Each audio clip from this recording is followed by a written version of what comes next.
Avis vascular centre మన దేశంలోనే the best varicose veins hospitals.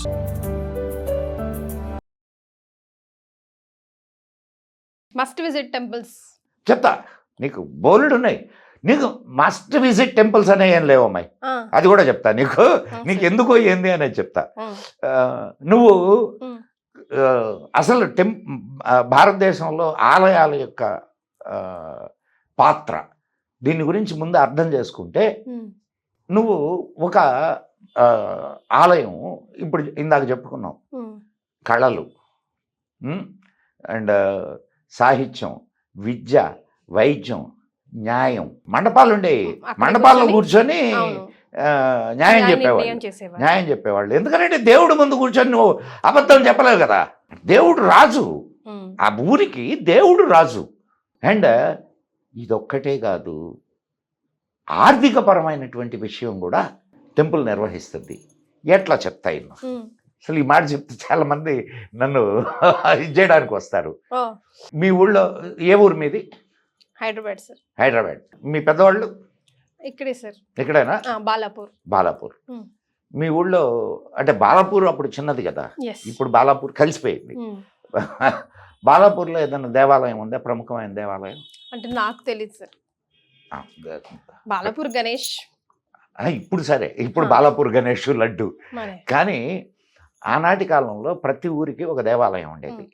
ఆ ప్రతి ఆలయానికి, చార్మినార్ టెంపుల్ గురించి చెప్పుకుందాం, ప్రతి ఆలయానికి ఒక టైంలో మీకు ఉత్సవాలు జరుగుతాయి. తిరునాళ్ళ అని, లేకపోతే ఆ తిరునాళ్ళప్పుడు ఆ చుట్టుపక్కల ఉండేటటువంటి గ్రామాలన్నీ ఎన్ని ఉన్నాయో అక్కడ జరిగే ఉత్పత్తులన్నీ తీసుకొని వచ్చి ఇక్కడ అమ్ముతారు. అవునా? ఒప్పుకుంటావా లేదా? సో ఆర్థికపరమైనటువంటి పాత్ర నిర్వహిస్తుందా లేదా? ఎగ్జాక్ట్లీ. ఇప్పుడు కూడా జరుగుతున్నది. సో ఇది కాకుండా ఆధ్యాత్మికత, అది ఒక భాగం. ఇప్పుడు తిరుపతి అమ్మా, తిరుపతి కానీ తిరుమల కానీ ఎంత టూరిజం ప్లేసా?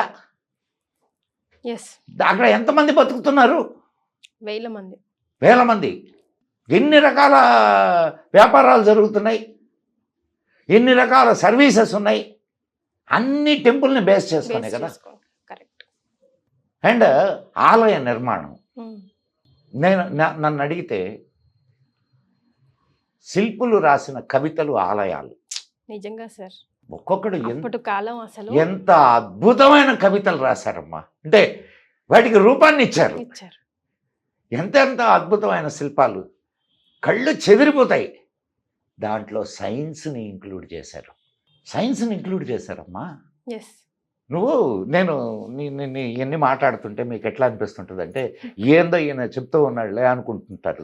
కానీ ఆ సైన్స్ లో కొంచెం చెప్తాను. అదే అందుకే కోణార్క సూర్య దేవాలయం ఒకసారి వెళ్ళు, మొత్తం చూడు, చుట్టూ తిరిగి. ఎప్పుడు మనం ఏం చేస్తామంటే, ఎక్కడ గ్యాప్ ఉండదు కానీ సన్ షేడ్ మాత్రం పడుతుంది. అది కాదు, అది ఇక్కడ నల్గొండ ఛాయా సోమేశ్వరాలయం. నేను చెప్తుంది కోణార్క ఒరిస్సాలో సూర్య దేవాలయం. అది ధ్వంసం అయిపోయింది. అది ఎందుకు ధ్వంసం చేశారు ఏంది అనేది దానికి మళ్ళీ వేరే ఇది ఉంది, అది అటు ప్రక్కన పెడితే ఇప్పటికీ చక్రాలు ఉంటాయి అక్కడ. ఒక రథంలాగా ఆ ఆలయాన్ని నిర్మించారు. ఆ రథానికి చక్రాలు ఉంటాయి, 12 చక్రాలు, 12 గంటలు, 12 రెళ్ళు. అంటే రాత్రిపూట కనిపించదు కదా. టైంని అక్యురేట్గా చెప్తాయి చక్రాలు. ఎన్ని రకాల అమ్మ, ఒక చిన్న విషయం అమ్మ, మనకు అంత జ్ఞానం లేకపోతే మరి ఎన్ని వేల సంవత్సరాల క్రితం ఆస్ట్రానమర్సు, మన భారతీయ ఆస్ట్రానమర్సు గ్రహాల గురించి చెప్పారు. నువ్వు గ్రహాల గురించి చెప్పడం కాదు, అది నీకు నీ దేవాలయం, నీ టెంపుల్లోకి తీసుకొని వచ్చేసారు. అవునా? నవగ్రహాలు చుట్టూ జరగండి, అదిగో శని దేవత మీద నూనె పోయండి, ఇవన్నీ ఎందుకు చెప్పారు? ఆ గ్రహాలని కనుక్కోకపోతే ఈ గ్రహాలను ఇక్కడ ఎందుకు పెట్టారు? ఆ సైన్స్ నీకు చెప్పడానికి ఈ గ్రహాలను ఇక్కడ పెట్టారు. సో సైన్స్ని చెప్పడానికి కూడా దేవాలయాలు ఉపయోగపడ్డాయి. సరే, ఇక్కడ ఎలాగో టాపిక్ వచ్చింది కాబట్టి, నవగ్రహాల టాపిక్ వచ్చింది కాబట్టి, ఈ 9 సంఖ్యకి మన హిందూ ధర్మానికి ఏదైనా లింక్ ఉందా? ఏది చూసినా 9తో ముడిపడ్డట్టే అనిపిస్తుంది. నవగ్రహాలు, నవరాత్రులు. చూడమ్మా, ఒక మాట చెప్తాను. ప్రతి సంఖ్యకి ఒక ప్రత్యేకత ఉంది. ఫ్రమ్ 1 to 9, ఫ్రమ్ 1 to 9 ప్రతి సంఖ్యకి ఒక ప్రత్యేకత ఉంది. ఒక్కొక్క అంకెకి ఒక్కొక్క గ్రహం ప్రతినిధి. ఓకే, సో అక్కడ 9 అనే ప్రత్యేకతగా ఏం లేదు. 9కు ఉండే ప్రత్యేకతలు 9కు ఉన్నాయి, 8కు ఉండే ప్రత్యేకతలు 8కు ఉన్నాయి, 7కు ఉండే ప్రత్యేకతలు 7కు ఉన్నాయి. సో నవగ్రహాలు వాటిల్ని మనం ఇక్కడ పెట్టుకొని పూజిస్తున్నాం. సరే, 9 గ్రహాలే ఉన్నాయా? 9 గ్రహాలే ఉన్నాయా? బోల్డ్ గ్రహాలు ఉన్నాయి కదా. కానీ 9 గ్రహాలనే ఎందుకు చెప్పారు? మనకు అవే యూజ్ అవుతున్నాయి. ఈ భూమి మీద ఆ 9 గ్రహాల ప్రభావమే ఉంటుంది. 9 గ్రహాలలో కూడా 7 గ్రహాలు మాత్రమే ఫిజికల్ గ్రహాలు. 2 దాన్ని ఏమంటారంటే ఖండన రేఖలు. రాహువు, కేతువు ఖండన రేఖలు. అవి గ్రహాలు కాదు, ఛాయాగ్రహాలు అంటారు వాటిని. ఛాయాగ్రహాలు అవి 2. ఆ ఛాయాగ్రహాలు కూడా మనిషి మీద ప్రభావం చూపిస్తాయి. మనిషి మీద అంటే భూమి మీద. ఇప్పుడు 9 గ్రహాలని చెప్పిన వాళ్ళు భూమిని ఎందుకు గ్రహంగా చెప్పలేదు? ఇప్పుడు నా ప్రశ్న కరెక్టా కాదా? సో దీనికి సమాధానం వెతికితే ఆ 9 గ్రహాల ప్రభావం దేని మీద ఉందో వాటిని చెప్పారు. భూమి మీద నువ్వు కదా ఉన్నావు, నీ మీద వేటిల ప్రభావం ఉందో వాటిల్ని క్యాల్కులేట్ చేసి వాటిల్ని గురించి చెప్పారు. భూమిని లగ్నం అంటారు ఆస్ట్రాలజీలో. లగ్నము అంటారు. సో ఇన్ని రకాలుగా ఆలయాలు. అండ్ ఇంకొక చిన్న విషయం నీకు ఇక్కడ చెప్తాను. ఒక్కొక్క చోట ఒక్కొక్క ప్రత్యేకత ఆలయానికి. ఆలయ నిర్మాణంలో ఒక ప్రత్యేకత ఉంటే ఆలయాన్ని నిర్మించినటువంటి ప్రదేశంలో ఒక ప్రత్యేకత. సో అనేక రకాలైనటువంటి ప్రత్యేకతల్ని దృష్టిలో పెట్టుకొని ఆలయ నిర్మాణం జరిగింది. ఎనర్జీస్, ఇప్పుడు ఇక్కడున్న ఎనర్జీ ఇంకొక చోట ఉండదు. బాగా గుర్తుపెట్టుకో. నీకు మనవాళ్ళు చెప్తుంటారు అక్కడ చాలా ఎనర్జీ ఉంది, అక్కడ పోతే చాలా మనసు హాయిగా అనిపిస్తుంది. ఇక్కడికి వెళ్తే ఏంది చికాగ్గా ఉంది, ఎందుకుంటుంది? సో అక్కడ ఉన్నటువంటి పాజిటివ్ ఎనర్జీస్ నిన్ను హాయిగా ఉండేటట్టు చేస్తున్నాయి. ఇక్కడ ఉండే నెగిటివ్ ఎనర్జీ నిన్ను డిస్టర్బ్ చేస్తుంది. సో ఆ ఎనర్జీస్ని గుర్తించి మన వాళ్ళు అక్కడ ఆలయాలని ఏర్పాటు చేశారు. అదొకటే కాకుండా ఇంకొక ఇదేమిటంటే ప్రాణప్రతిష్ఠ అంటాం.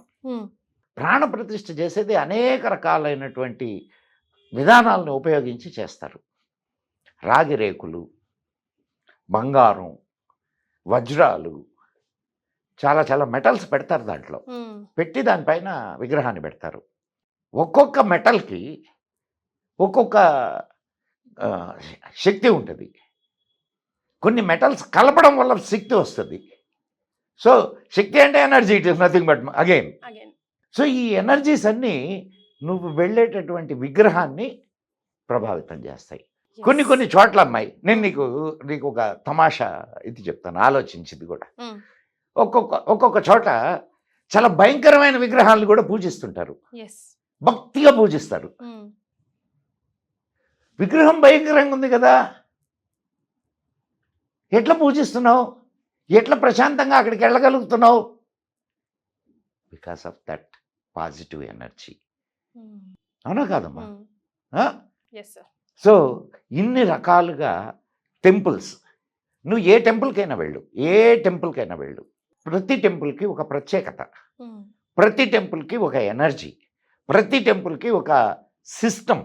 ఉమ్, సో ఇవి మాత్రమే ప్రత్యేకమైన టెంపుల్స్, తక్కినవి కాదు అని చెప్పడానికి లేదు. లేదు.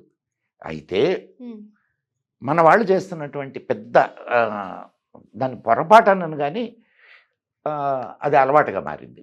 ఏదైనా ప్రదేశానికి వెళ్ళినప్పుడు మన వాళ్ళే పెద్దవాళ్ళు చెప్పేవాళ్ళు, ఉమ్, ఏదైనా పుణ్యక్షేత్రానికి వెళ్తే ఒకరోజు నిద్ర చేసిరంటరా అని. ఉమ్. ఎక్కడ నిద్ర చేస్తున్నాం మనం? హోటల్ రూమ్స్ లో. హోటల్ రూమ్స్లోనే నిద్ర చేస్తున్నాం అనుకో. ఉమ్, నిద్ర చేస్తున్నామా? పోయాం హడావుడిగా దేవాలయానికి, నమస్కారం పెట్టుకున్నాం, అయిపోయింది మన పని, వచ్చేసాం, అంతేనా?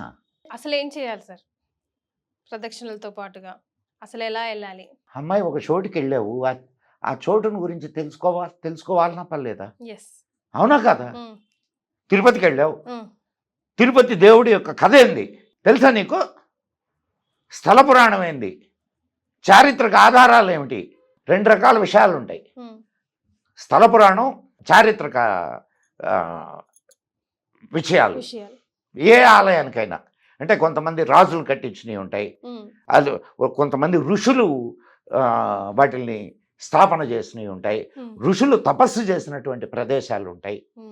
ఇట్లా అనేక రకాలైన ఇవి ఉంటాయి. నువ్వు ఏదైనా దేవాలయానికి పోయావు, నమస్కారం పెట్టుకున్నావు, గమ్ముగా వచ్చావు. నువ్వు ఎందుకు పోయావు, ఏం చేసావు? అక్కడ నమస్కారం పెడితే అయిపోద్దా?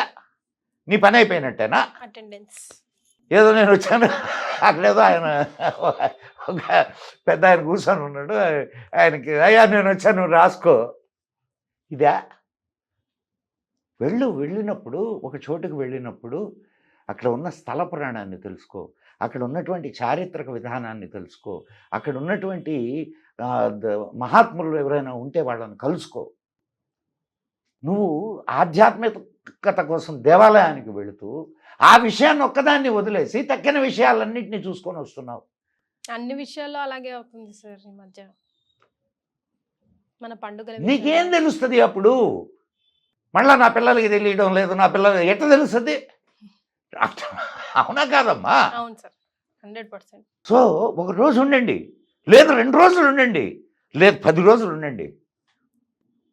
మనం నేపాల్ వెళ్ళాం, మేము ఒక 10 రోజులు ఉండొచ్చా. అంతకుముందు హిమాలయాలకు వెళ్ళాం. వాళ్ళు చార్ధామ్కి సార్ మొత్తం 8 రోజులు సరిపోద్ది సార్ అని అన్నాడు. నేను 15 రోజులు ఉంటాను, నీకేమన్నా అభ్యంతరం అని అన్నా.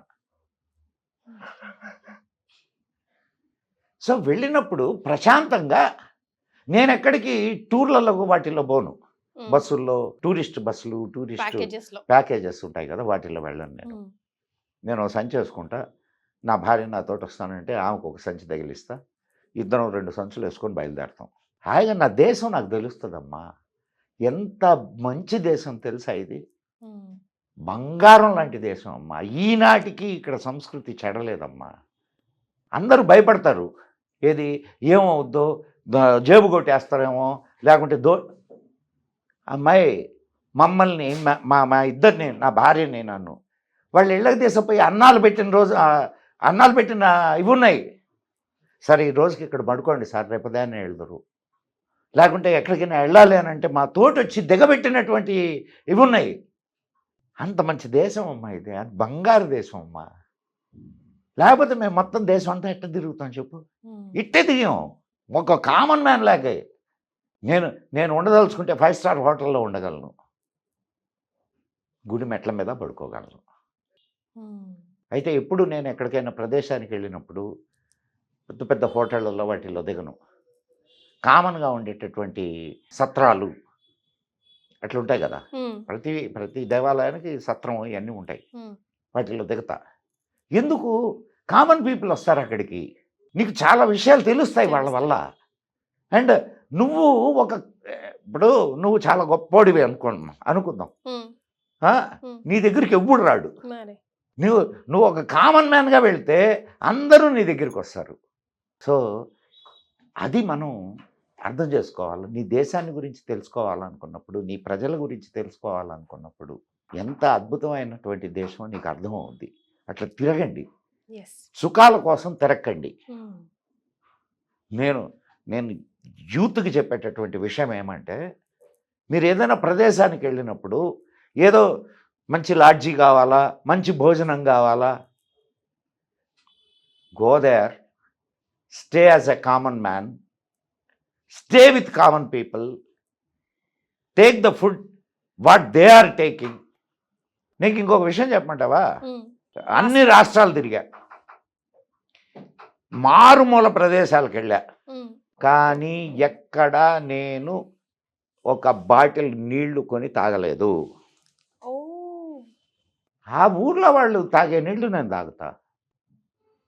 ఎక్కడ మనల్ని భయపెట్టి మన దగ్గర డబ్బులు తింటున్నారమ్మా, నీళ్లకు డబ్బులు కడుతున్నాం మనం. నీలో ఇమ్యూనిటీ ఎక్కడ ఉంటుంది చెప్పు నాకు. అదే కదా కావాలి అందరికి. సో కాల్ సి నీకు ఇమ్యూనిటీ రావాలి అని అంటే లైఫ్ సిస్టమ్ని మార్చుకోవాలి తప్ప కుండలో నీళ్లు తాగడం మానేసి బాటిల్లో నీళ్లు తాగితే రాదు. ఈ రోజుకి మా ఇంట్లో ఫ్రిడ్జ్ లేదు, ఇత్తడి గిన్నెల్లో అండ్ కుండల్లో వండుకుంటాం. అంటే మీరు ఇంకా డెవలప్ కాలేదా అని అనే వాళ్ళకి శబాష్, మేము డెవలప్ కాదలుచుకోవాలా. డెవలప్మెంట్ అంటే ఏంది? ఈ రోజు వరకు 65 సంవత్సరాలు నాకు, ఈ రోజు వరకు డాక్టర్ దగ్గరికి వెళ్ళాల. Is it not development? మా ఇంట్లో ఎవరు వెళ్ళాల. Is it not development? Is it sir? Yes. If you want to do you can do, if you don't want to do you cannot. Yes, everything is here. Yes సరే, ఇప్పుడు నవరాత్రుల season ఎలాగో కాబట్టి ఈ నవరాత్రుల వెనకాల సైన్స్ ఏమైనా ఉందా? బతుకమ్మ పండుగ వెనకాల ఉండాల్సిన స్టోరీ ఏంటి? రకరకాలు మీకు ఒక విషయం చెప్తాను. మన నవరాత్రులు ఎప్పుడు వస్తుంది? ఇప్పుడు ఆశ్వేజ మాసం. ఆశ్వేజ మాసం. దీనికి ముందు పితృపక్షాలు, భాద్రపద మాసం. This is a transactional period. వర్షాకాలం నుంచి నీకు చలికాలంలోకి ఎంటర్ అవుతుంది. సో నీ బాడీలో చాలా మార్పులు వస్తాయి. మీకు అది అర్థం కావట్లేదు. జనాలు ఫుడ్ హ్యాబిట్స్ని మార్చుకోవాలా. మనకు ఆయుర్వేదం కానీ చూస్తే వాగ్భట్టు ఇచ్చినటువంటి అష్టాంగ సంగ్రహం, అష్టాంగ హృదయం అని 2 పుస్తకాలు రాశాడు ఆయన. వాటిలో కానీ చూస్తే నువ్వు అసలు నీ జీవితాన్ని నిర్ణయించి పెట్టారు అక్కడ. ఏ సమయంలో ఏం తినాలా, ఎలా ఉండాలా, ఎలా పడుకోవాలా, ఎలా కూర్చోవాలా, ఎన్ని నిర్ధారణ చేశారు ఆరోగ్యంగా ఉండడానికి. సో ఈ 9 రోజులు నువ్వు ఏం పాటిస్తావు చెప్పు నాకు? ఉపవాసం ఉంటావా? దీక్ష చేస్తాము. ఉపవాస దీక్ష చేయడం. సో ఈ ట్రాన్సాక్షనల్ పీరియడ్ ఏదైతే ఉందో దీంట్లో నీ బాడీని నువ్వు రెడీ చేసుకుంటున్నావు. ఏది? నెక్స్ట్ సీజన్కి. ఒకటి. రెండోది, ఇవన్నీ చీకటి రోజులు. దక్షిణాయనం కదా, దక్షిణాయనం అంతా చీకటి రోజులు. చీకటి ఎక్కువగా ఉంటుంది. సో చీకటి ఎక్కువగా ఉన్నప్పుడు శరీరంలో శక్తి తక్కువగా ఉంటుంది. అందుకని శక్తిని ఆరాధిస్తారు. అర్థమైందా? సో మనకు ప్రతి పండుగ వెనుక ఒక అర్థం, పరమార్థం ఉన్నాయి. మన జీవన విధానం ఉన్నది. మనం అది తెలుసుకోకుండా ఏందో పిచ్చి ఇది అనుకుంటే మూఢనమ్మకాలు. మాతృదేవతని ఆరాధించేటటువంటి సమయం ఇది.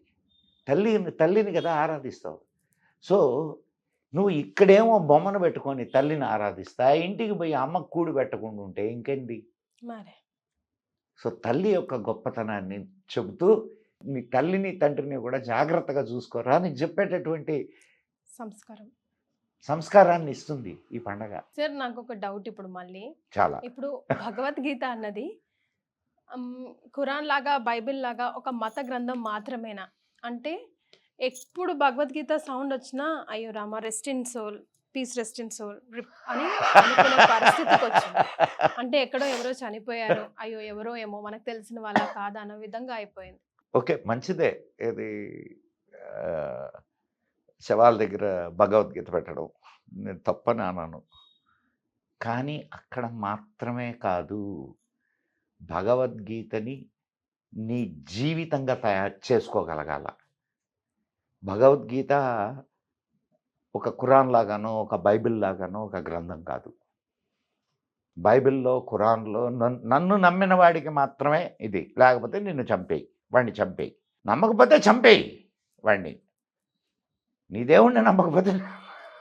Yes, that's what they are కదా.